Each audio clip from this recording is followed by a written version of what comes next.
Қарақалпақстан халық жазушысы, Бердіқ атындағы мемлекеттік сыйлықтың лауреаты Шаудырбай Сейітовтың «Қалқабат» роман тетралогиясы Қарақалпақ прозасындағы ең құнды дүретпелерден бірі есептелінеді.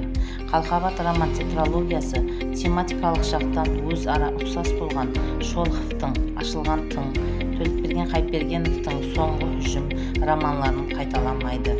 Ондағы жаңашылдық тек қаһармандар образын өретудегі көркем психологизмнің өткірлігінде емес, ал роман жаңаша идеялық эстетикалық сипаты суретленіп отырған жылдардың тарихи шындығын терең ашып беруі, милли сипатларының басымдығы, қайта құру рухын терең сіңіргендігі менен өткірлей ажыралып тұрады.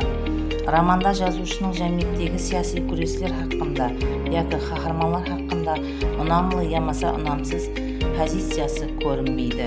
Уақиялардың рауажлануы менен дәуірге тән белгілер, қаһарманлардың образы, олар арасындағы қарама-қарсылықтар көріне бастайды.